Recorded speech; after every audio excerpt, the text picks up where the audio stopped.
Hi everyone and welcome sa ating new episode of Few Minutes with Harvey.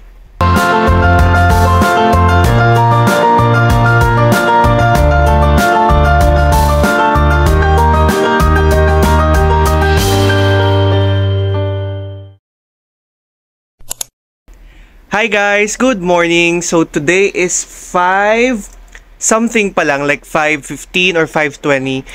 Nandito na ako sa train station. Dito na ako nag-start ng vlog kasi nahabol nga natin yung train natin going to Farringdon dahil pupunta tayo ngayon ng Stansted Airport. So kung bago ka lang guys sa ating channel, wag mo namang kalimutang mag-like, comment, share, subscribe, and pakihit na rin ang notification bell for you to be updated on our latest uploads. Napakarami nating vlogs guys na upload na dito sa ating YouTube channel, and this is just a commitment para din sa sarili ko and para din sa mga nanonood if ever na maka-document lang natin and makompile lang natin lahat ng journey natin na nangyayari and blessings to be exact dito sa UK in general. So ngayon pala guys ay pupunta tayo ng Germany. So ayan, nagkasundo kami nila Diana na magpunta ng Germany kasi nga katulad ng sabi ko sa inyo, parang naging goal na namin na bisitahin or magkita-kita kaming lahat na magkakaklase from NUR 141 galing National University, Manila, na magkita-kita dito sa kung saan mong bansa na nasaan sila. So ang goal na lang namin is papuntahin din dito yung mga nasa US, pero dahil pinakamalapit si Majoy, pupuntahan namin si Majoy sa Germany. So samahan nyo kami sa 6 na day na trip namin na to. So today is December 19 up until December 24th. Tatry nating i-upload siya immediately right after nating mag-vlog para naman ma-appreciate nyo and mas panood nyo agad ng maayos kung ano yung nangyayari sa amin dito on a day-to-day basis. So i-upload ko na, i-update ko na lang kayo guys kung nasaan na tayo. Hindi ko na papahabain to dahil hanggang mamayang gabi pa tong vlog na to pagdating natin doon sa Germany. I'll keep you guys updated.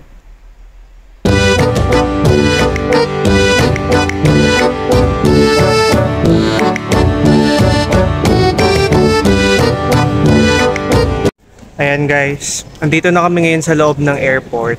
Nakalagpas na kami ng immigration, nakapag-baggage drop na din. Ngayon lang ako nag-vlog kasi na-stress ako. Na-penalty ako ng 60 pounds dahil hindi daw pwedeng gamitin yung rail card ko papunta dito sa Stansted Airport.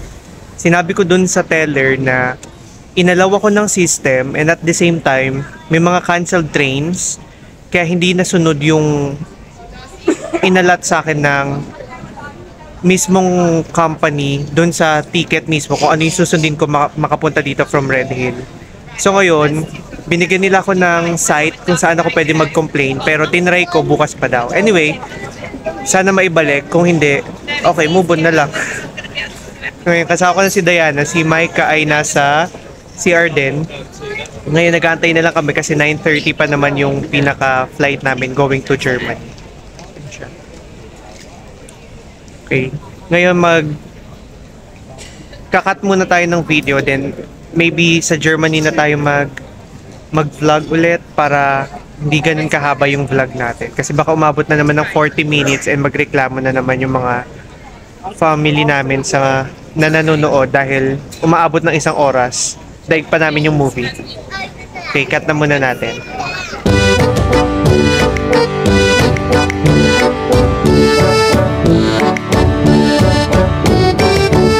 Ayan, finally, nandito na kami sa Berlin. So it's 12:30 now here in Berlin. And papunta muna kami ng hotel namin para mailapag lang yung gamit. And at the same time, makapag-libot na rin kami. So ibababa lang namin. Kukunin muna namin yung maleta kasi may dala kami isang maleta na nag-share kami. And itong mga mini bags namin. So i-update ko kayo kapag nasa hotel na kami din. Tingnan natin kung kaya natin maisingit sa room tour.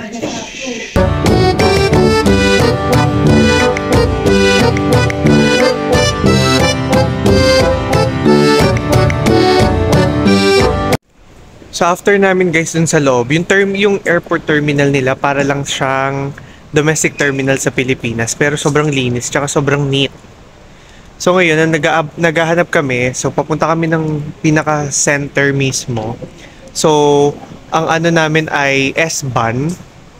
Yun yung pinaka kailangan nyo hanapin. Ayan, may S kasi mayroon din namang A dun sa taas.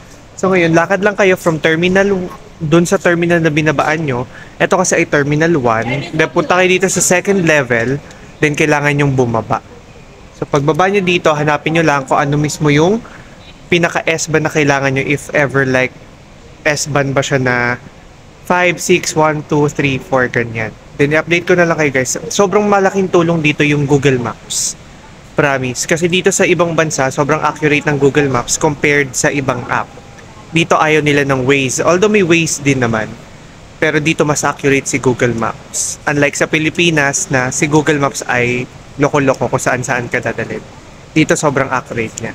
So update ko kayo guys. So more or less, pagdating na lang natin doon na sa may hotel para hindi kami masyadong mahaba itong maging vlog natin for this first day natin dito sa Berlin.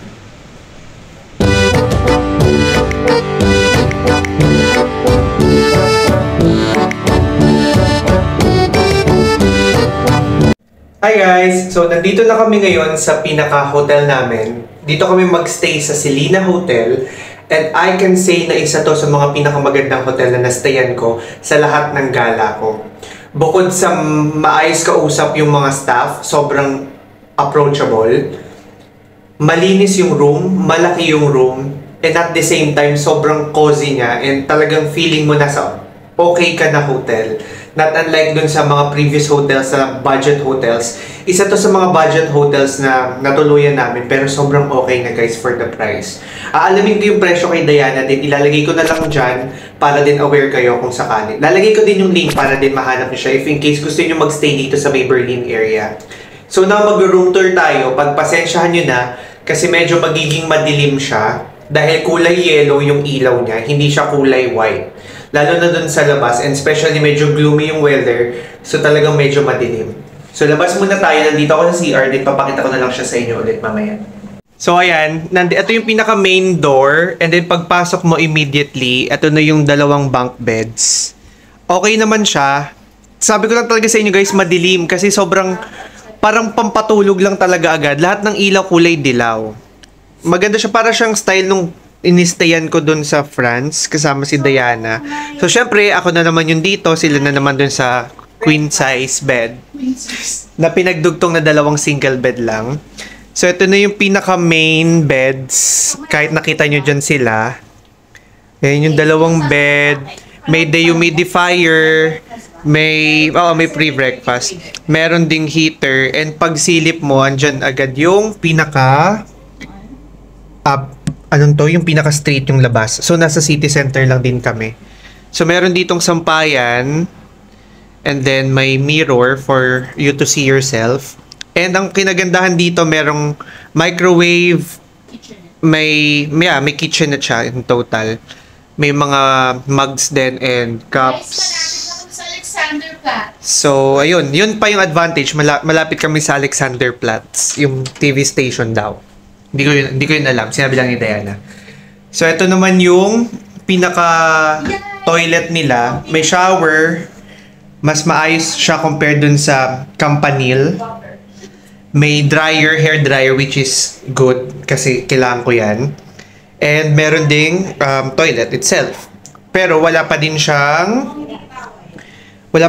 bidet. So, that's it guys. So, tanggalin ko lang din. Magdadagdag ako ng konting info. So guys, ayun, nakita nyo yung pinaka-room. Now, di-discuss ko naman yung perks. Meron siyang free wifi dito. And then, meron din kayong welcome drink and meet. So, pwede kang pumunta dun sa taas, sa pinaka-rooftop around 7 p.m. up until 12 o'clock in the midnight. So, meron dong sausage party daw. Woo! Makakita na tayo ng German sausage. So, looking forward tayo sa beers, sa sausage, especially sa mga magagalaan din. Sana din talaga, Lord, pagbigyan tayo na hindi umulan for the next few days kasi ngayon medyo umaambon. Kaya hindi rin ako masyado nakapag-vlog. So aside from that, ano pa ba yung mga perks niya? Malapit lang tayo sa city center. Paglabas mo mismong city na itself, so hindi ka masyado mahihirapan. That's basically it. Feeling ko okay na siya. Isa good catch na talaga tong hotel na to, so hindi talaga kayo mahihirapan. So if ever may mga questions kayo guys, not hesitate to comment it down below. If ever lang naman na meron, then if ever na wala naman, then much better, at least na-explain natin ng maayos. So, i-update ko na lang kayo guys kasi may mga next agenda pa kami, magre-ready lang, and for sure mag-freshen up lang sila konti, then gala na kami ulit. Update ko kayo.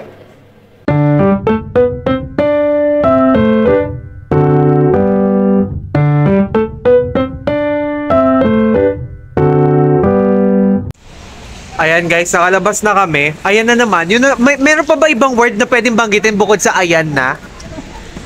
So, bukod din sa so. Ayun yung Selena. Ito yung pinaka-hotel.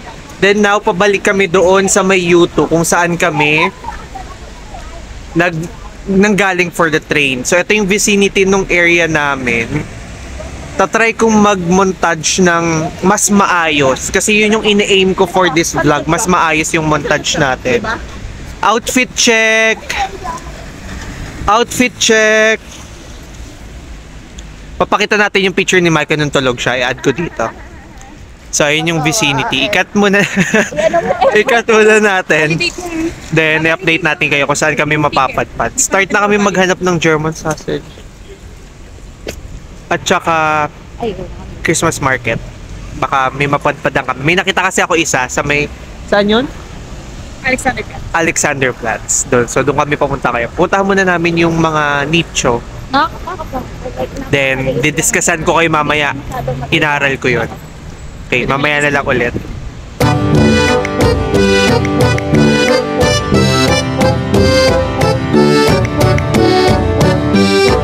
Nasa ang station tayo? Monstra Baby. Hanapin natin yung pangalan. Banggitin nyo din guys. Monstra Baby daw. Ayan. Monstra Baby. Kita nyo na ba? Ay, hindi pa pala. Malayo pa pala sa camera. So, nandito na kami ngayon sa Monstra Baby. Hindi talaga namin ma-pronounce guys. Morenstrap. Sorry sa mga marunong mag-German. Please bear with us. Hindi po kami marunong. So, ang pupuntahan namin dito is yung... Alam ko nakita nyo na rin siya for sure. Pero if ever man na hindi, syempre, ipapakita ko sa inyo. Yung mga parang nicho. Ano bang tawag din sa Pilipinas? Yung mga lagayan ng mga bangkay na magkakapatong. Then, tatry natin siyang videohan ng mas maayos din mamaya para mas ma-appreciate nyo. Babanggitin na siya, syempre magli-lift kami kaya ako tinawag. So, ayun, i-explain ko na lang sa inyo mamaya pag nandun na kami. Cut ko muna dito.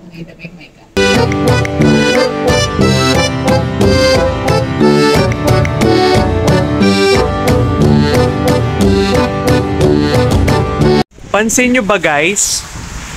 Ang dilim-dilim na. Ano oras pa lang? 4 PM. Parang nung sumakay kami nung underground, may konting sikat pa ng araw. Bago paglabas namin ng station na to, biglang ganito na siya kadilim.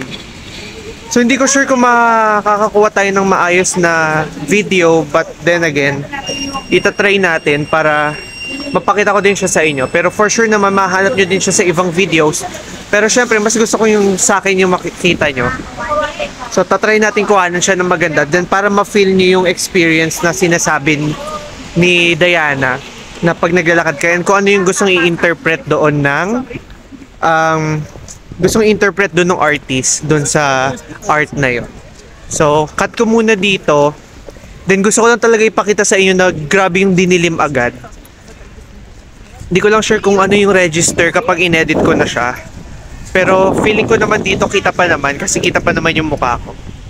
So cut muna natin dito and I'll keep you guys updated later. Pagpasensyahan nyo na guys kasi nagpayong na ako kasi hindi pwedeng maulanan ako at madali akong magkasakit. So now, nandito kami ngayon sa Memorial to the... What's the name again? Memorial to the murdered Jews of Europe. Okay, narinig nyo? Memorial to the murdered Jews of Europe. So, pupunta na kami dun ngayon. So, i-update natin kayo guys. And ipapakita ko rin sa inyo kung ano experience. Actually, mas maganda siya kapag mas maliwanag. Pero, i-explain ko siya sa inyo along the way kapag naglalakad na tayo. Sige, balitaan ko kayo. Wait lang. Ayaw mabasahin. Hanip na yan, hirap na hirap ako. Memorial to the Murdered Jews of Europe. So, ayan. Denkmal für die ermordeten Juden Europas. Oh.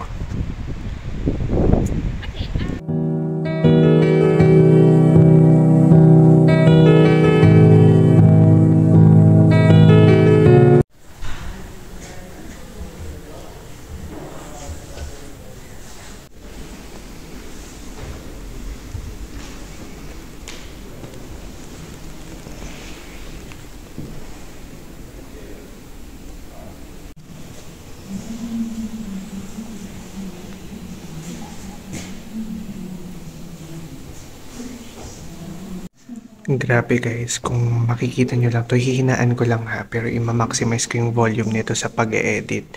Kung mababasa nyo lang lahat ng kwento lang, lahat ng family na nakaligtas doon sa genocide or genocide nung time ni Hitler, maiintindihan mo kung bakit sila galit na galit kay Hitler talaga. Grabe yung mga ginawa niya doon sa mga Hudyo.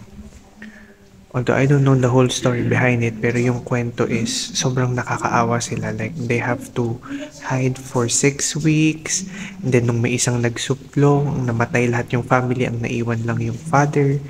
Then, can you imagine kung gano'n yun kasakit dun sa family? Meron din naman dito yung mga una kong nakita sa inyo, yung mga nasa sahig. Yun naman yung mga kwento. Yun yung mga kwento naman nung mga nakaligtas, like parang they exchanging letters from one person to another, explaining na magtago ka, keep mo yung sarili mo na safe, kasi unless kung hindi ka sumunod or hindi mo yun magawa, you'll end up in grave, mapatay ka talaga. So grabe yung nangyari. Hindi to na-discuss during history class. Aware lang tayo na may something kay Hitler.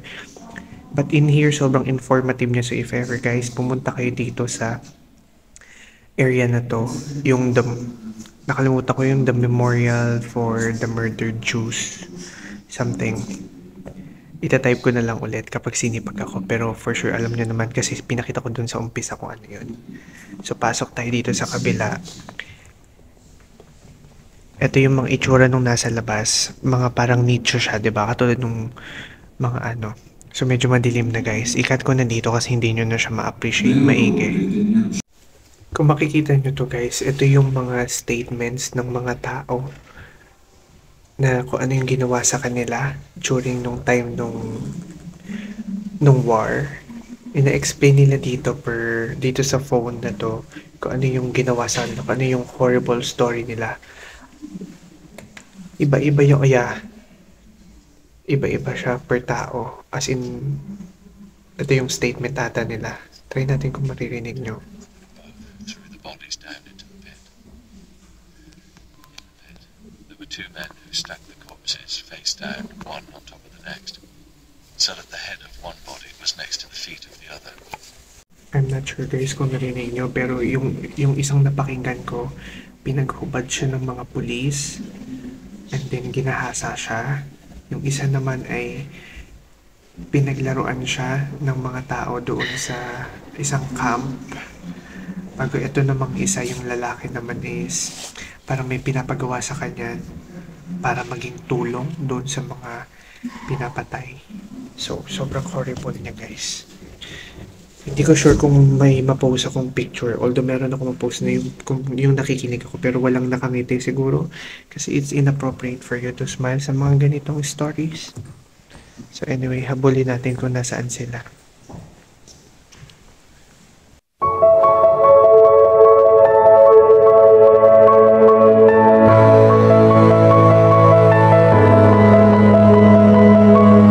Okay guys, nag-flashlight na, nag-torch na ako.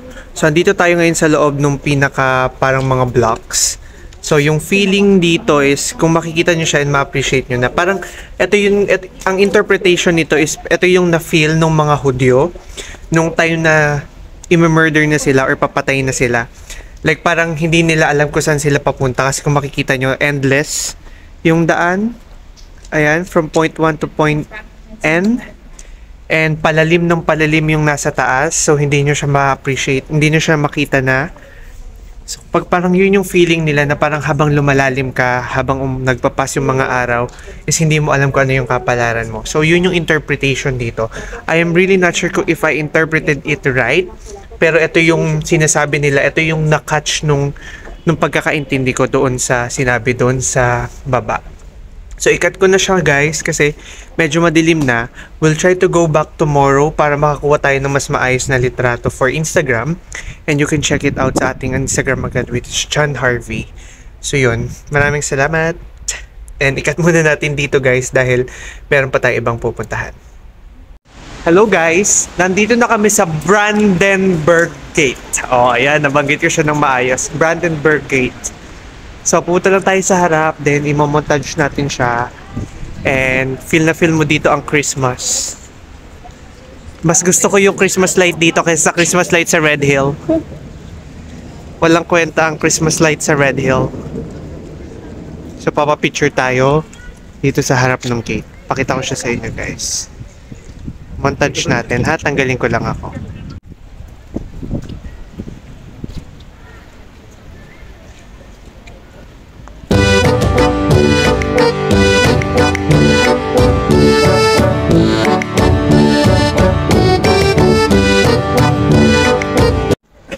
Kung nakita niyo yung montage guys, mapapansin niyo na umuulan talaga.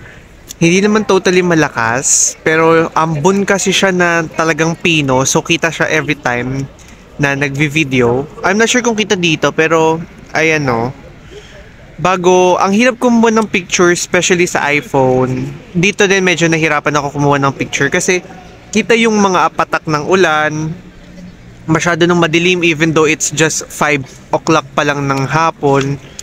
So medyo nagtatagal kami dito. So more or less babalik kami dito bukas. I asked them na bumalik kami bukas para magkaroon ako ng mas maayos na picture. Kasi medyo complicated talaga siya kuhanan sa gabi. Pwede mo siyang kuhanan ng siya lang. Pero I think kailangan DSLR yung gamit mo if ever na gusto mo magpakuha ng kasama ka. Para mas malinaw. So ang na-appreciate ko lang dito is yung Christmas tree nila. Katulad ng sabi ko sa inyo, mas maganda siya over sa Red Hill. And hopefully makapunta tayo dun. Sabi nga naman pupunta tayo sa mga Christmas markets. Then if ever na medyo mahaba yung content natin doon, ikakat natin siya. Para magkaroon siya ng separate vlog. Para hindi rin tayo ganun kahaba. And ma-post ko din to agad right after kung ma-edit. So update ko kayo guys. Pinakita ko lang sa inyo kung bakit medyo natagalan tayo. Dahil ang hirap talaga kumuha ng pictures ng kasama yung sarili mo. Dahil hindi talaga makuha na ng maayos dahil medyo madilim talaga siya. So yun lang yung disadvantage talaga pag winter. Sobrang bilis bumaba ng araw. And grabe guys, sobrang lamig. Hindi mo na maramdaman yung kamay mo.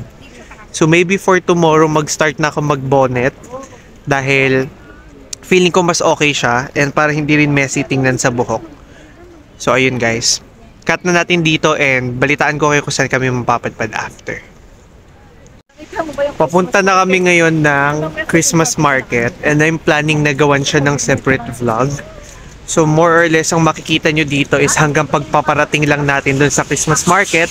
Then ikakat ko siya, then i-continue ko na lang siya ulit right after namin mag-Christmas market. Para makover pa natin yung gagawin namin dun sa hotel. Kasi di ba nga may free drink kami and may sausage party daw dun sa taas. So titingnan natin kung may sasama pa natin yun. So ngayon, papunta na kami ng Christmas market. Naglalakad lang kami mula doon sa Luxembourg Gate.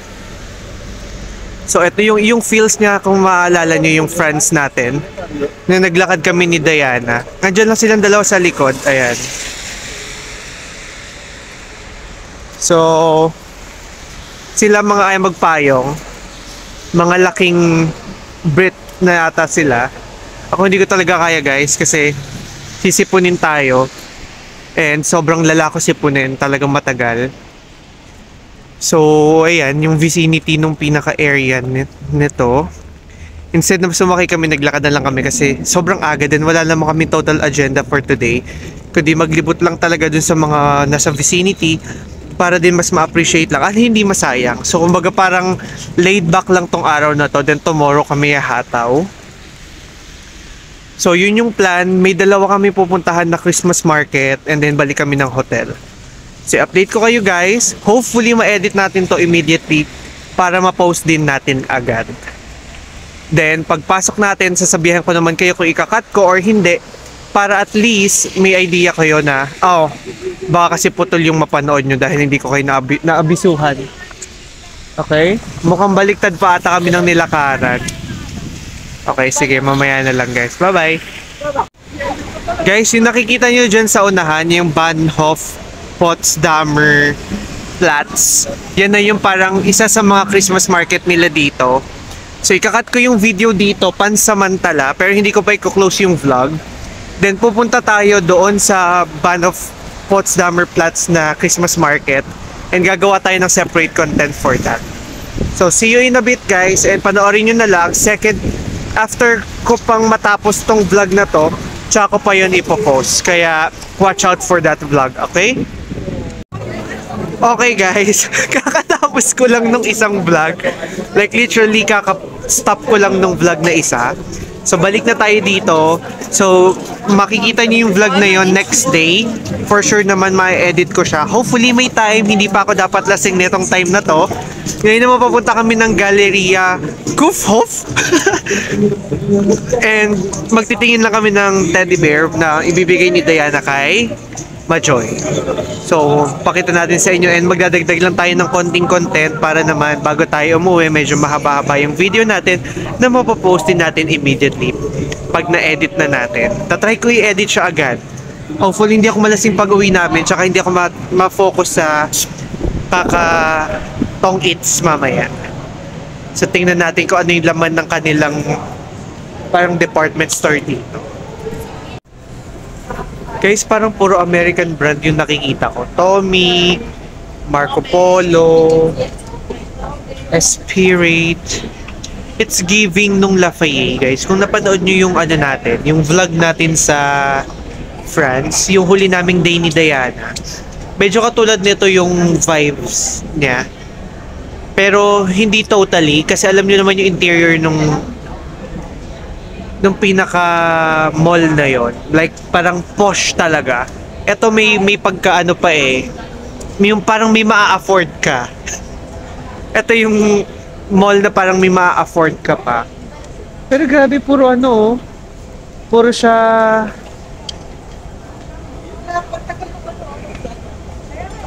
American brands. Pero it's fine I have nothing against American brands. Pero kasi yung nasa Germany so I'm expecting more of their local brands. Pero mukhang kokonti lang. Hindi kasi katulad sa France, di ba? Like parang yung mga designers nila nang sa anong tawag doon sa fashion show na yun? Sorry?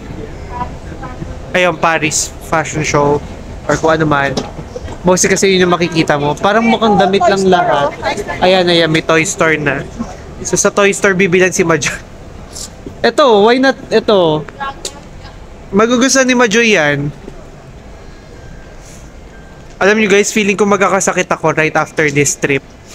Ang panalangin ko lang magkasakit ako right after kong kumain ng Noche Buena. Para naman ma-enjoy ko yung lasa ng food. Kasi if hindi, grabe. Kailangan ko lang sigurong iligo to tsaka itulog. So ito yung pinakalaman. Hindi pa man din naliligo si Harvey. Yeah, yun pa yung guys, aaminin ko, hindi ako naliligo kapag pagtapos ng day ng trip. Kumbaga parang the next day na ako naliligo. Kasi ang mantra ko naman is, hindi ko naman kasi bed yung hinihigaan ko, kaya okay lang na hindi ako maligo. At the same time, pagod kasi ako, 'di ba? Hey brother, how are you brother? Ang mga sister ko Jerry, si Lorwin, si Pepe, si Nanay Jakim. Saan yung mga friendly ko? Si Manay. Ito si Jesta. Pero mas maganda pa to kay Jesta Ito din. Ito si Jesta. Maghanap lang kami ng may regalo kay Maria. Namimiss ko lang yung mga tao sa Pilipinas. Soon guys, soon. Hopefully, makauwi tayo in 2 years. So, ikat ko muna dito guys. Then mag-montage lang tayo saglit.